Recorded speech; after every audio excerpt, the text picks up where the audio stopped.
Olá, queridos, a paz do Senhor Jesus Cristo a todos vocês. Eu sou o Fernando Aquino e quero neste vídeo comentar aí a lição de número 13, a ética do Sermão do Monte. Já estamos finalizando mais um trimestre, esta é a última lição aí. A gente falou ao longo de 12 aulas sobre a ética relacionada aí ao Sinai, ou seja, o Decálogo. A gente vai falar um pouquinho hoje sobre o Sermão do Monte, tá? Que é um assunto de grande importância para que a gente possa compreender, é claro, todo o conteúdo que fora dito aí anteriormente. Então vamos começar a nossa aula. E para começar, o nosso texto bíblico básico está lá em Mateus 5, do 1 ao 11 e do 13 ao 15. Nosso textuário diz: Sede vós, pois, perfeitos, como é perfeito o vosso Pai que está nos céus. Mateus 5, verso 48. Nossa palavra introdutória diz aí: a parte de tudo que foi considerado até aqui relacionado ao decálogo divino, urge considerar o pensamento que rege o Novo Testamento, quer pelos ensinamentos de Jesus, quer pelos apóstolos. Jesus dá início ao seu ministério pelo Sermão do Monte, estabelecendo por meio dele as bases teológicas do seu ministério terreno. Então, gente, como eu disse aí, o tema deste vídeo vai ser algo relacionado aí ao Sermão do Monte. A gente sabe de cara que esse é um tema muito extenso. Se a gente for pegar e dividir aí cada tópico, principalmente as bem-aventuranças ou os assuntos relacionados aí a questões como essa dentro do Sermão do Monte, a gente teria que ter um tempo maior para estar falando sobre isso. Então, o que a gente vai fazer aqui nesse vídeo é tentar, eu diria, a princípio, fazer uma espécie de síntese, tá? Deste tema, baseado, é claro, em tudo que nos é proposto pela lição. Então, vamos começar aí já a sintetizar. A princípio, então, a gente já falou que o assunto aí vai ser o Sermão do Monte, uma análise bem breve desse tema. Então, o primeiro tópico diz: as bem-aventuranças. Então está aqui, bem-aventurados os povos de espírito. Então o que acontece? O Sermão do Monte. A gente sabe que Jesus ali, no capítulo 5 de Mateus, está registrado o Sermão do Monte, e há um pouquinho também lá em Lucas, e a gente entende que Jesus, em dado momento ali, no seu ministério, ele vê uma grande multidão, ele se assenta, por isso esse termo, ele se assenta ao pé do monte ali, por isso esse termo, essa expressão, Sermão do Monte, ou Sermão da Montanha, como também é conhecido. Mas a ideia básica é entender que Jesus agora ele se assenta e começa a ensinar a multidão, ou as multidões, como você quiser dizer, que estavam ali ao redor de Jesus. E o conteúdo, a princípio, desse sermão do monte, ele é algo interessante porque ele faz algumas alusões ao Antigo Testamento. Mais propriamente, a pessoa de Moisés. A gente percebe que assim como Moisés subiu ao monte, guiado e direcionado por Deus, lá no Êxodo 19, onde é entregue, estabelecido o que a gente chama de os mandamentos, que é o tema, inclusive, desse trimestre, a gente percebe que Jesus também, assim como Moisés, está no monte e fala com o povo e ao povo entrega aquilo que Deus lhe havia ordenado entregar. Jesus também faz algo similar, algo parecido. Então há uma semelhança no Sermão do Monte com aquilo que for entregue lá no que tange a lei de Moisés. Então há uma espécie de alusão, uma referência. Mas a ideia é interessante dentro do Sermão do Monte é a questão prática, porque a lei que fora entregue lá na Antiga Aliança, ela deveria, claro, ter sido praticada, posta em prática pelos judeus, mas o que a gente percebe ao longo da Bíblia Sagrada é que não foi bem assim. Então, agora Jesus vem e ele não traz uma nova lei ou uma segunda lei, ou ele não vem refazer a lei, recriar a lei. Mas é interessante que ele se assenta e ele passa a falar agora a respeito do dia a dia, da maneira como deve viver e se portar os filhos de Deus, a maneira genuína, o comportamento genuíno dos filhos de Deus, os quais devem adotar, devem viver, como deve ser o procedimento daqueles que amam e temem a Deus. Isso, eu diria, é o conteúdo lá do Sermão do Monte que Jesus nos passa. Então, o que a gente percebe é que ele inicia esse sermão com as chamadas bem-aventuranças. E as bem-aventuranças, quando a gente vai lá para o texto grego, é a palavra makarioi, que vem de makarios, que é bem-aventurança ou bem-aventurado, que nos dá a ideia de alguém que é feliz. E o que a gente precisa entender a princípio, para começar a compreender melhor o Sermão do Monte, é entender que uma coisa é o homem buscar a sua própria felicidade, outra, né, o homem tentar viver naquilo que ele considera ser por si mesmo felicidade, mas outra coisa é ter a felicidade plena, a felicidade vinda dos céus, vinda de Deus, ou seja, a verdadeira felicidade. Então, a palavra, essa expressão, esse termo bem-aventurado, ele se aplica à ideia de felicidade. Então, Jesus vem falar agora nas bem-aventuranças, é realmente o que é e o que deve ser a felicidade, uma vida feliz. Quem é feliz? Bem-aventurado, feliz aquela ou aquelas pessoas que têm em si essas virtudes que Jesus vai descrever dentro das bem-aventuranças. Então, a princípio, né, uma espécie de resumo do que seria. É claro que há muita coisa mais a ser dita, eu creio, mas a gente não teria aquele, como eu já disse, um tempo hábil, e isso acaba tornando o vídeo muito extenso e a gente às vezes não consegue chegar no ponto onde a gente quer chegar. Então, a princípio, né, a guisa de introdução seria compreender isso aí. Tá? Então, as bem-aventuranças, tá aqui, o início desse sermão, ele trabalha essa ideia da verdadeira felicidade. Lembrando, é claro, a gente precisa falar isso aqui, é importante também, que desde a queda o homem tem tentado por si mesmo buscar a chamada felicidade, a entender. Então o homem busca a felicidade a seus meios. Uns encontram a felicidade no dinheiro, é a visão deles, outros encontram na vida conjugal, né, um amor, por assim dizer, encontram a chamada felicidade. Então outros encontram a felicidade em detalhes, pequenas coisas da vida. Mas o que a gente percebe é que a verdadeira felicidade não é uma coisa, é uma pessoa, Jesus Cristo. É Deus, e quando eu falo Deus, está bem implícito, está bem claro que é Pai, Filho e Espírito. Estar com Deus, servir a Deus, adorar a Deus, caminhar com Deus, é sim sinônimo de verdadeira felicidade. E é isso que as bem-aventuranças vão falar conosco. E a primeira delas está aí. Bem-aventurados os pobres de espírito. Mesmo diante de todos os percalços da vida, materiais, espirituais, o humilde de coração ama a Deus acima de tudo e reconhece que a graça não é para quem se acha merecedor de alguma coisa. Antes, o pobre de espírito é aquele que comparece diante de Deus vazio de si mesmo, e é para este que Jesus promete o reino dos céus. Então a gente percebe que Jesus ele relata quem são os bem-aventurados, ou a bem-aventurança, e ele fala também, né, o que herdará a herança, tá?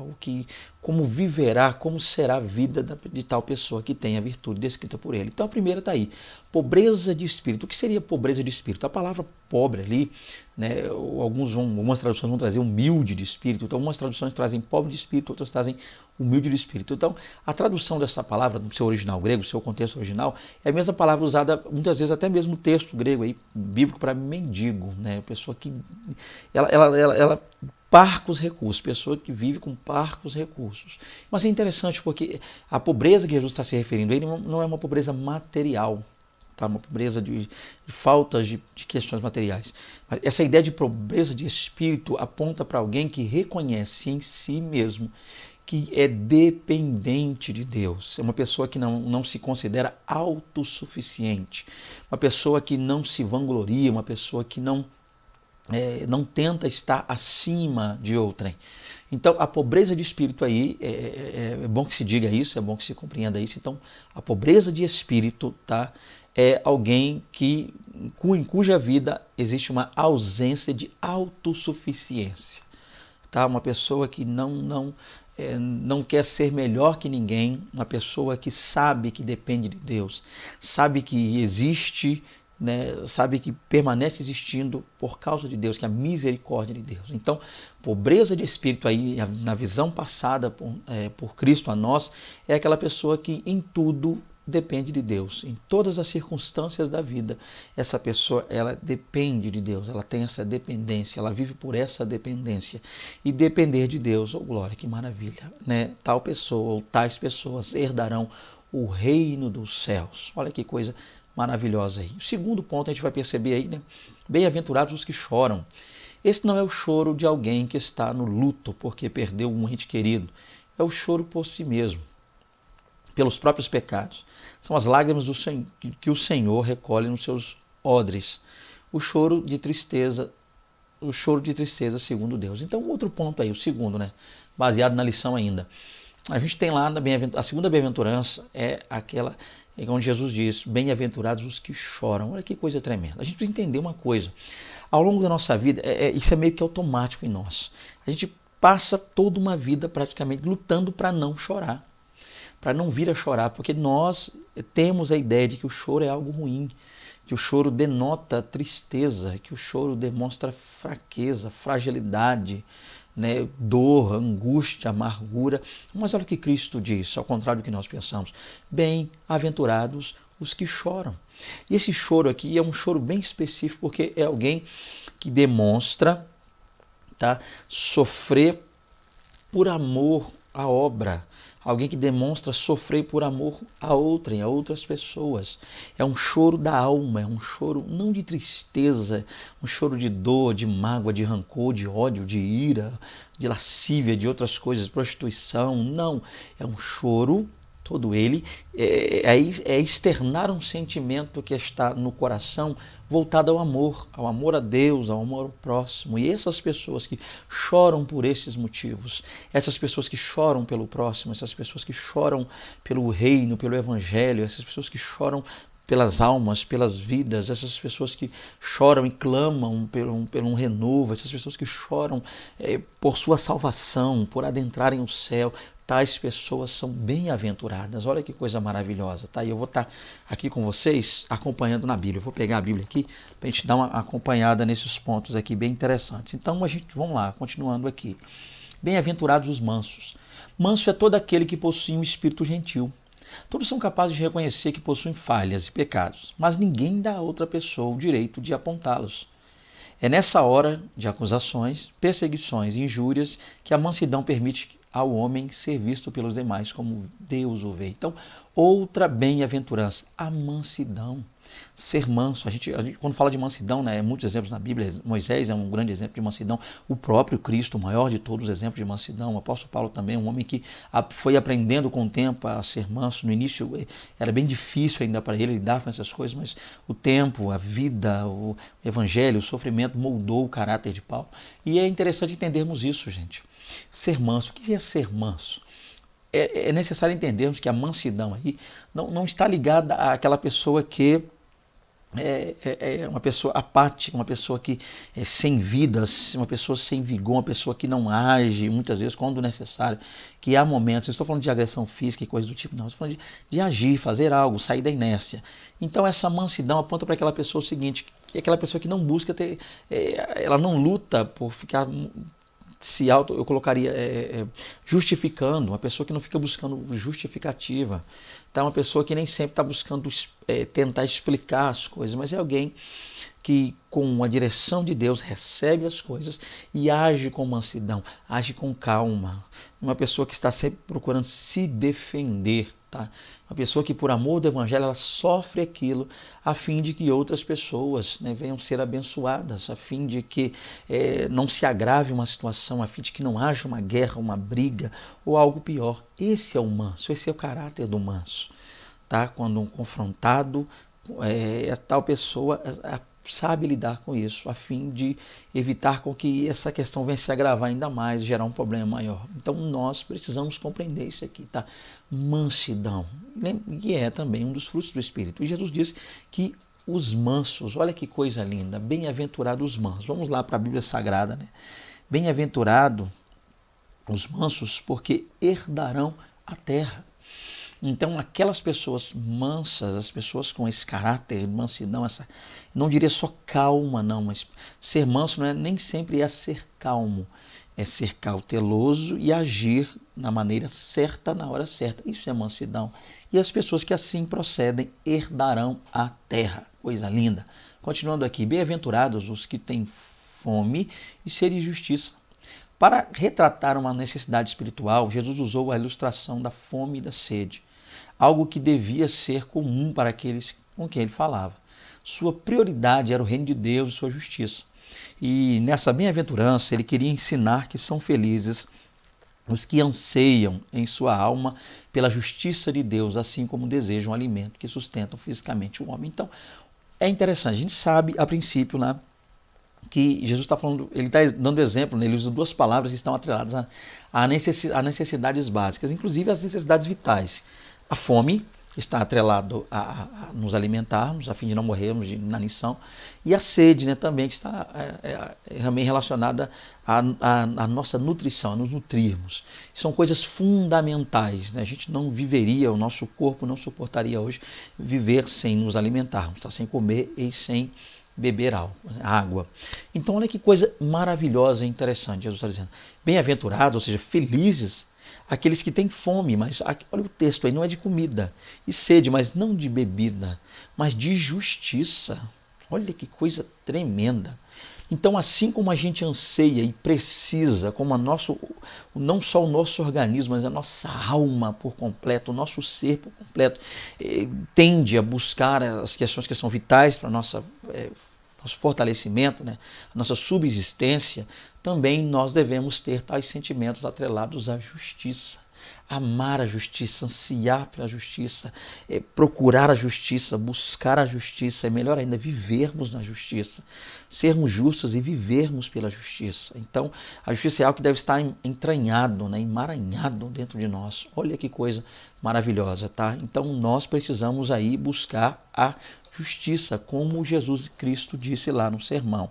Ele vai dizer que os que têm fome e sede de justiça serão fartos. Olha que coisa tremenda. Assim como alguém que tem por si só, alguém que sente, né? Nós, quando sentimos a fome, no que tange físico, né? A questão física, o alimento físico, a pessoa com fome, muita fome, a pessoa com sede, muita sede, aí ela é dado a essa pessoa para que comer uma boa quantidade de comida e uma boa quantidade de água para que essa pessoa beba, a alegria, o regozijo, toma. Então essa pessoa, ela é farta, tá? É a pessoa que não terá mais falta disso, não haverá mais essa necessidade. A mesma coisa nós, se nós tivermos fome e sede de justiça, nós seremos fartos, porque, como diz aqui, né? Buscai primeiro o reino de Deus, a sua justiça, e as demais coisas, ou as outras coisas, tá? Nos serão ou vos serão acrescentadas. Continuando, bem-aventurados os misericordiosos. O misericordioso é aquele que demonstra uma capacidade de perdoar, assim como foi perdoado em Cristo. A parábola do credor evidencia que a misericórdia que alguém recebe precisa ser repassada. Então, misericordioso. Quem é o misericordioso? Eu vou ler a bem-aventurança aqui. Tá? Bem-aventurado os misericordiosos, porque alcançarão misericórdias. Então, o misericórdia. Olha que coisa tremenda. Então, o misericordioso é aquele que tem uma capacidade, como diz aqui, de perdoar de maneira incrível. E qual é o padrão que a gente tem para esse perdão? O padrão é o perdão de Cristo. Assim como nós, falhos, pecadores, né, uma dívida impagável, né, a nossa dívida com Deus, aí Cristo vem, por amor, por misericórdia de nós, ele deu a sua vida a fim de quitar, a fim de pagar essa dívida que nós jamais pagaríamos. Então, a questão é, nós precisamos ser misericordiosos, então é feliz. Lembrando que todas as vezes que a gente fala da bem-aventurança, a gente vai entender que bem-aventurado quer dizer feliz. Então, é feliz aquele que é misericordioso. Tá? Por quê? Porque esse misericordioso, ele alcança a misericórdia. Então, na medida com que eu perdoo, eu sou perdoado. Na medida em que eu amo, eu sou amado. Na medida em que eu me dou, eu me entrego por amor ao Evangelho, por amor ao Reino, também as coisas acontecerão comigo nessa mesma proporção. Então, olha que coisa maravilhosa aí. Então, nós possamos misericordiosos, que a gente possa ter misericórdia, a gente possa perdoar o nosso irmão, perdoar as falhas cometidas contra nós. Devemos amar a ponto de perdoar tais falhas. Tá? Continuando, bem-aventurados os limpos de coração. A pureza, segundo a concepção judaica, era exterior e estava ligada aos ritos cerimoniais da lei. Jesus, contudo, ensinou sobre os que guardam a pureza interior, que está relacionada principalmente à singeleza de mente e ao propósito sincero e puro. Então, bem-aventurados os limpos. Limpos de quê? De coração. Bem-aventurados os limpos de coração. Por quê? Porque verão a Deus. Ah, tremendo. Né? A gente faz, falando nisso, aquela alusão que a gente faz lá em Hebreus, tá? Seguir a paz com todos e a santificação, sem a qual Perceba isso, a qual então está atrelada à santificação. Sem a santificação, ninguém verá o Senhor. Então essa é a ideia. Então Jesus está dizendo que aquele que é limpo de coração, aquele que não tem sujeira por dentro de si, aquele que não tem pensamentos contrários, pensamentos ruins, aquele que não guarda mágoa, não guarda ira, não guarda rancor, aquele que está sempre pronto a amar, pronto a liberar perdão, pronto a viver o Evangelho, aquela pessoa cuja mente está inteiramente ligada, limpa, lavada, redimida pela palavra de Deus, essa pessoa automaticamente é aquele que verá ao Senhor. Tá? Então, quanto mais for a minha vida de santidade, como diz lá em Hebreus, eu verei, nós veremos, você verá, eu verei, eu creio, nós veremos o Senhor. Então, bem-aventurados os limpos de coração, os que têm o coração limpo. E isso, é claro, eu imagino aí, se tinha lá, dentro as lideranças judaicas que estavam lá, imagino como estava a mente deles. Porque tem uma coisa que é muito comum, né, entre as lideranças judaicas do período bíblico lá, é a questão da purificação. Questões ligadas a ritual, né, a questão ritualística ligada à pureza, né, a chamada lavagem cerimonial que eles faziam, né, lavagem corporal por inteira, inclusive até hoje inclusive existe, né, a Netlat Yadayim, que é uma lavagem feita lá pelos judeus, nos quais eles lavam as mãos, né? Eles até acabam dizendo Baruch atah Adonai Eloheinu melech haolam asher kedishanu b'mivotav vetzivanu al netlat yadayim, ou seja, é uma oração feita lá para a purificação, a lavagem corporal. Então isso era algo muito comum para eles, essa questão. Mas Jesus ele vai aludir a algo maior que isso. Maior do que essa aparência, essa pureza exterior, esse estereótipo de pureza, as quais os fariseus, os líderes judeus tentaram passar naquele período, é a limpeza do coração, ou de coração, é a limpeza interior, é estar limpo, é estar tranquilo, calmo em meio a uma guerra, é estar bem, é botar a cabeça no travesseiro à noite, dormir tranquilo, né? Deitar, dormir, acordar, porque o Senhor sustenta, e esse é o ponto. Somente consegue fazer isso hoje quem está limpo de coração.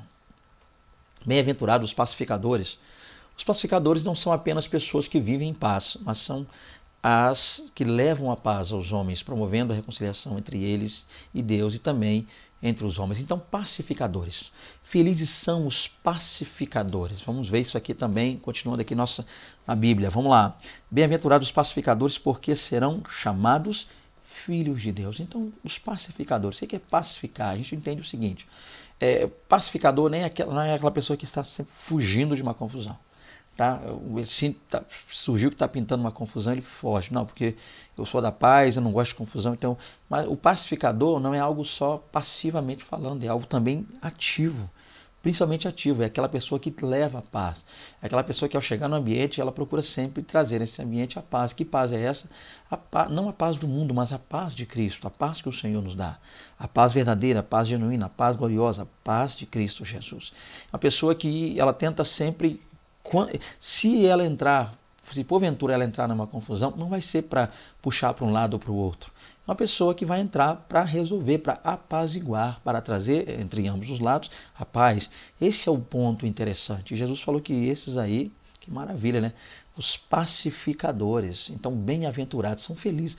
Realmente a gente vê pessoas que promovem a paz, pessoas que vivem em paz, são pessoas felizes, né? Pessoas que você conversa, às vezes alguém te procura para falar mal de outrem e você não entra naquela situação, né? Você não se junta com quem está falando mal, não se torna juiz de um ou juiz de outro, tá? Então a ideia é que você está sempre ali no meio, buscando para ambos a reconciliação, buscando para ambos a paz. Bem-aventurados os pacificadores.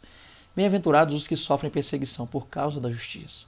Nem todos querem sofrer perseguição por causa da justiça. Diante da perseguição, os discípulos não devem fugir, antes devem alegrar-se nela. Bem-aventurados os pacificadores, a gente viu, bem-aventurados os perseguidos por causa da justiça, porque deles é o reino dos céus. Então, o que seria isso? Sofrer perseguição por causa da justiça. É ser perseguido por defender o que é certo.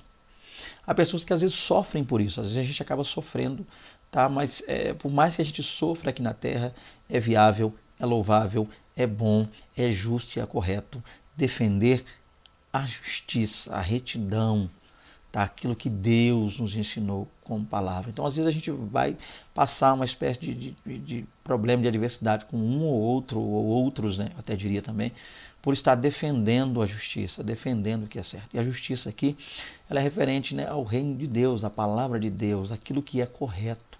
Então, por diversas vezes a gente se depara aí com pessoas que meio que montam toda uma estrutura para tentar defender coisas que são contrárias à palavra de Deus, como se essas coisas fossem corretas.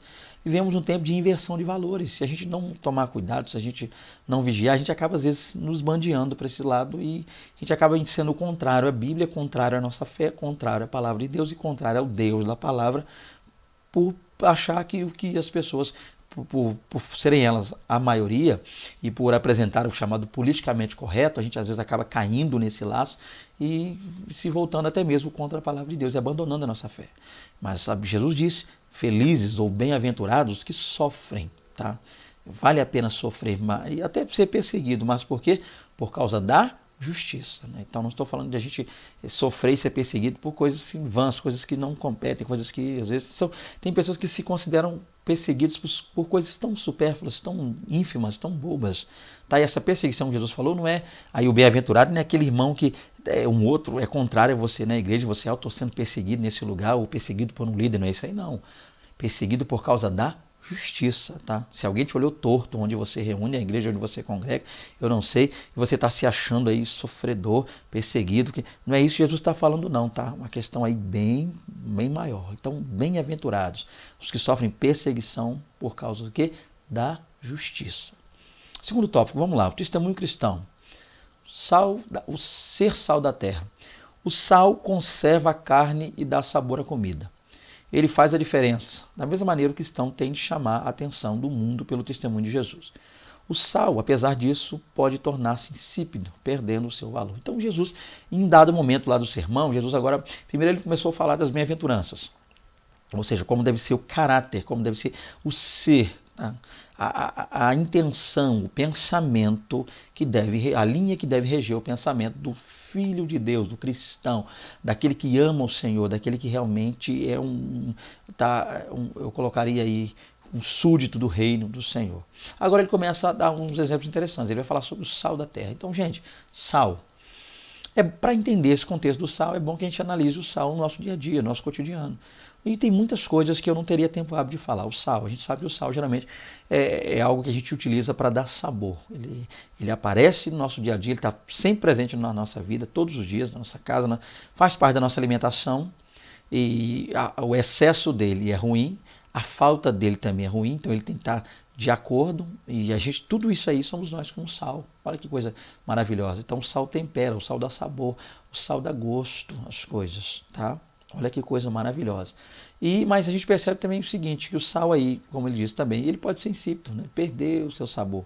E perdendo o sabor, ele perde com isso também o valor. E Jesus chega a dizer que o sal, quando ficava insípido, ele era usado no pátio lá, para que as pessoas não viessem escorregar, ele lançava aquele sal no pátio, a fim de que as pessoas viessem pisar. Então, o sal insípido para nada serve. E o cristão, que não é sal no que tange a pitada, a quantidade, tá, o volume correto de sal, acaba sendo uma pessoa ruim. Porque a gente sabe que as pessoas são salgadíssimas, né? Meu Deus, eu nem teria tempo de falar aqui, tão chato, tão ruim que é você lidar com pessoas da igreja que são salgadíssimas. Mas outros também são totalmente sem sal. Então a gente deve ser de acordo. E aí está no grego aqui, halastes ges, a palavra sal, ou a expressão, né, a frase aí, sal da terra. Nós devemos ser o sal da terra. Então, continuando aqui, tá? O sal é algo que está no nosso dia a dia, tá? É algo que a gente experimenta, algo que a gente prova. Eu colocaria como agente no meio do povo aí. Então, toda vez que você está no meio das pessoas, você é o sal. E as pessoas, à medida que conversam, à medida que nos ouvem, elas percebem, tá, o tempero, o sabor, o dia a dia, a vida de Cristo em nós. Aí Jesus vai falar, luz do mundo. Como luz, o crente em Cristo é identificado com ele. A razão do brilho que essa luz irradia está nas obras que são praticadas. Contudo, ninguém deve esperar aplauso nem reconhecimento pelo que faz. Então, o outro exemplo dado também por Jesus é o exemplo da luz. Então, nós somos sal, tempera, está presente, está junto, dá sabor, tá? Não pode ser demasiadamente muito, Tem que ser calculado, temperado. E também outro exemplo é a luz. Olha que coisa linda. Então, a luz já fala de nós refletindo a luz de Cristo. Porque a gente parar para analisar, a luz do mundo, essa expressão, ela é João 8, é claro nisso. Então, luz do mundo é Cristo, é Jesus. João 1 também, Jesus é a luz do mundo. Mas nós somos luz no fato de nós também refletirmos Jesus às pessoas. As pessoas veem a luz de Deus, a luz de Cristo em nossa vida. Isso faz de nós também luz do mundo. Olha que coisa maravilhosa. E a luz, ela serve para iluminar, clarear. Onde ela chega não há mais trevas, ela dissipa as trevas, dissipa o mal. E ela serve também para ser observada. As pessoas ao longe, sem nos conhecer, nos observam como luz. Quem está próximo de nós nos conhece como sal, mas quem está longe, quem não sabe quem somos nós ao certo, as pessoas que não temos tanto convívio, é a luz. A luz serve para isso. E eu me espelho num farol para dizer isso. Os barcos que vinham à noite ali, para não se perder, havia aquele farol dando a direção, apontando. E nós, como farol, como luz, servimos para apontar as pessoas ao caminho, que é Cristo Jesus. Tá? Lembrando que é claro que com isso, mais que a gente brilhe, mais que haja um brilho em nós, a gente não deve esperar também com isso, querer brilhar demais, ser aplaudido, ser ovacionado e coisas do tipo. E está aqui a expressão grega para luz do mundo. Também a palavra para luz no grego é phos, daí saiu essa palavra fósforos, que nós conhecemos. Então, phos no grego é luz. Tá? Então, phoston cosmo. Então, phoston cosmo, luz do mundo. Terceiro tópico, a prática real dos mandamentos. Da cólera que mata as ofensas. Em seu sermão, Jesus passa a expandir o decálogo, citando nessa oportunidade o sexto mandamento. Não matarás. Quem quebra esse mandamento torna-se réu de juízo. O Senhor, no entanto, revela que basta se encolerizar contra o seu irmão para se tornar réu de juízo. Então, outro ponto, gente. A gente já falou sobre isso, em aulas anteriores, a gente falou muito, há vídeos aí. Você pode estar, inclusive, quem está acessando aí os nossos vídeos relacionados a Central Gospel, ou melhor dizendo, Lições da Palavra de Deus, inclusive é uma revista maravilhosa. Tá? A lição está acabando hoje, eu já estou aguardando para ver o que está vindo aí. Inclusive, se alguém estiver assistindo esse vídeo, tem acesso, conhece alguém ligado à Central Gospel, ou pertence à igreja na qual publica, que eu acredito que seja aí a ADVEC, uma igreja que eu não conheço particularmente, mas observo, admiro muito, gosto muito do trabalho de vocês, muito organizado, uma igreja maravilhosa. Eu desejo um dia conhecer. E então, se há alguém ligado, pode até estar nos auxiliando, nos ajudando aí, dizendo qual vai ser a próxima lição, como é que vai ficar a questão da EBD, da Central Gospel. Mas continuando aqui então a gente já falou um pouquinho sobre isso aí, tá? Jesus nos mostra que a ideia de matar nem sempre, gente, é tirar sangue, é físico, tá? No que tange a tirar a vida, fazer com que alma e espírito se separem do corpo. Não. Matar aí, a ideia de não matarás, muitas vezes são palavras, são ofensas. A pessoa, às vezes, a ideia ali é que a pessoa pode matar o outro com ofensas, trazer palavras pesadas, contrárias, coisas ditas num contexto onde há ódio, onde há ira, onde há contenda, onde há raiva muito grande.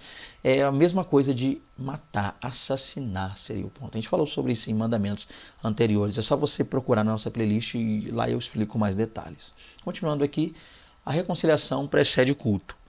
Ao pregar que a reconciliação com o irmão, com que tem alguma desavença ou dívida, deve preceder o ato de ofertar, Cristo está ensinando que o culto religioso perde seu propósito e valor se o homem toma atitudes erradas em relação ao seu semelhante. Então isso aqui está muito claro. Eu acho que, inclusive, é uma palavra, eu até diria pouco dita às vezes, mas deveria ser mais.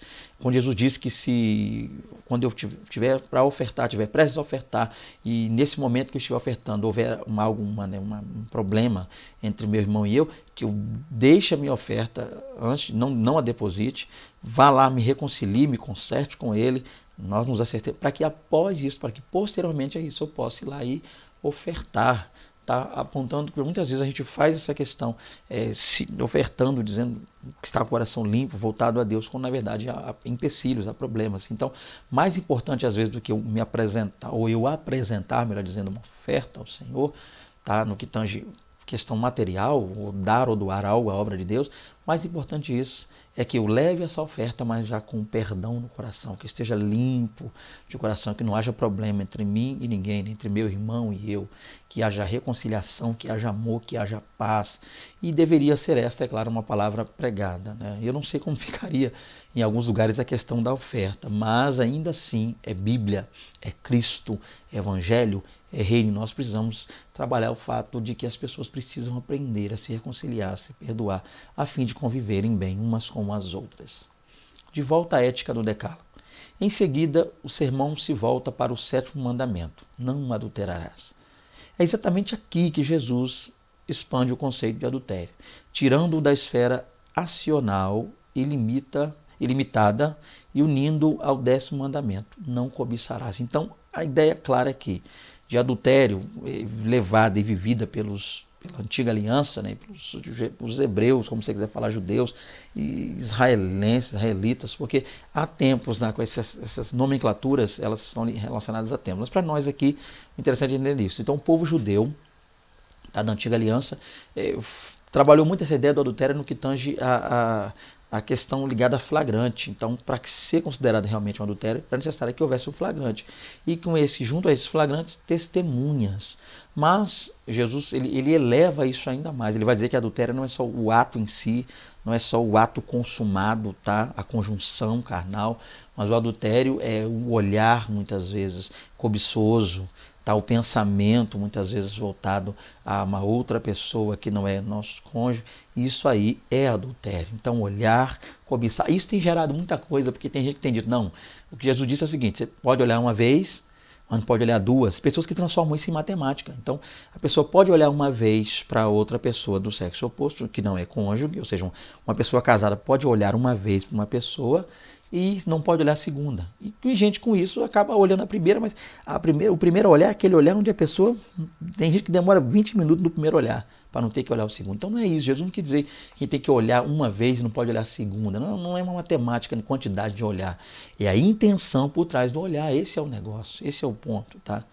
Então, isso deve ser analisado. Então, a gente não tem esse negócio de olhar uma, não pode olhar duas, ou só pode olhar quando está na frente, ou como alguns dizem, quando está aqui na frente, olha. Depois que a pessoa passou lá para trás, se olhar para trás, aí já é pecado. Não, é mais que isso, gente. É a intenção. Porque pessoas que maquinam, o que eu acabei de falar, tem gente que maquina. Ó, vou aproveitar que eu estou na minha frente, quando passar não posso olhar mais. Ou vou ficar olhando aqui agora, porque depois, se eu tirar a cabeça e voltar, já é segundo olhar. Isso não existe em lugar nenhum. Isso é balela. Então, o ponto é a intenção. Tá? E Jesus agora trabalha isso lá no Sermão do Monte. Ele fala que o maior problema está na intenção de quem olha, de quem vê. É um olhar cobiçoso, um olhar mal intencionado. Muitas vezes há pessoas que não olham para a pessoa em si, olham para certas partes do corpo da pessoa. Limitam o olhar a certas partes do corpo. Então, olha o perigo que isso é. Então, a gente precisa entender de maneira clara para poder lidar com isso, tá? Lidar com essas intenções ruins. 4º tópico: princípios de tolerância e de generosidade. A generosidade. Jesus parte para a generosidade como o ato entendido do amor, dar ou emprestar a quem pedir. O amor não deve ser seletivo, ou seja, não deve ser oferecido somente por reciprocidade, mas precisa ser ofertado até para os que respondem ao amor com ódio. Vamos lá, Mateus 5:42, para a gente estar fechando o nosso vídeo aí, tá, queridos? Vamos embora. Diz assim: dá a quem te pede e não volte as costas ao que deseja que lhe emprestes. Então, olha que coisa linda. Dar, doar, entregar. Então, o que está sendo trabalhado aqui nesse ponto, tá, é o princípio da generosidade. Então, uma pessoa generosa, uma pessoa desprendida de questões materiais, uma pessoa que tem, Deus a abençoou, ou abençoou a pessoa, Deus a abençoou, e tal pessoa agora se vê no direito, tá? E no dever também, é claro, de abençoar outrem, de estender a mão, de ajudar, porque a gente não sabe o dia de amanhã. Hoje você está doando, dando, emprestando, ajudando, auxiliando, erguendo alguém, ou ajudando alguém a se erguer, e amanhã possa ser que você, e quando eu digo você, eu estou falando comigo mesmo, é claro, possa ser que eu necessite, possa ser que eu precise disso, tá? Então possa ser que haja essa necessidade, que a gente faça tais questões. Então eu sempre procurei, assim que conheci o Evangelho, tentar viver dessa forma, por onde eu passei, por onde eu tenho passado, tentar viver assim, ajudar sempre que pode, porque a gente não sabe o dia de amanhã. Eu me lembro que quando eu estava empregado ainda, né, estava fichado, como a gente fala por aqui, né, não sei como você fala aí na sua região, a gente fala que fichado, empregado. Então, sempre que possível, eu ajudava alguém com uma cesta, uma roupa, alguma coisa que era necessário, podia. Porque eu sempre pensei, vai que amanhã, vai que um dia, vem quem possa estar na mesma situação, ou pior, seja eu. Então, e hoje, inclusive, tanto hoje é que eu me encontro aí já uns 5 anos ou mais já desempregado. Mas então eu tenho, glória a Deus, colhido aquilo que eu plantei no passado. Né? Deus tem levantado pessoas para me ajudar, para me auxiliar, e eu também correndo atrás sempre que posso, fazendo um bico aqui, outro ali, fazendo alguma coisa, porque eu tenho família, né? Esposa e filho, e casa e contas para arcar, então Deus tem abençoado. Então o princípio aqui é esse, gente. Seja generoso, ajuda, estende a mão, auxilia quem pode, faz alguma coisa se for tiver a sua alçada para ajudar alguém aí, tá? Então, concluindo aqui, para concluir, gente, antes de ler a conclusão, eu queria, claro, agradecer de coração, né? Fechamos mais um trimestre, aí vou ler agora e vou fechar. Fechamos mais um trimestre e eu quero agradecer a Deus, tá? De todo o meu coração pela vida de vocês, um trimestre abençoadíssimo, no qual estivemos aqui juntos aprendendo de Deus, ainda que em tempos difíceis, ainda que em tempos, né, de pandemia, né, na qual a gente está acompanhando aqui, está vendo como vai ficar o curso das coisas aí, mas é um tempo em que Deus falou e tem falado nos nossos corações. Então eu quero agradecer a vocês de todo o meu coração, tá? Que Deus abençoe vocês, estou orando por vocês, tá? Aqueles que eu conheço pessoalmente, os que eu não conheço, aqueles que nos enviam comentários, outros também que a gente não tá, né? Uns que nos enviam zaps, áudios. Muito bom, vocês estão se inscrevendo no canal, como eu sempre digo, eu não insisto com essa questão, porque o nosso foco não é esse, né? É ficar, a gente pede às vezes que as pessoas se inscrevam, porque se inscrevendo você tem mais acesso aos conteúdos, que é mais fácil, né? Você vai se inscrever, ativa o sininho, então quando a gente gravar alguma coisa nova, lançar algum vídeo aí, trabalhar com alguma coisa nova, automaticamente você vai estar sendo aí o primeiro a saber, isso vai diretamente para vocês como notificação. Então, por esse motivo que a gente pede, não para granjear inscritos, coisas do tipo, né? O que a gente quer aqui é propagar o Evangelho, o Reino de Deus e fazer amigos, né?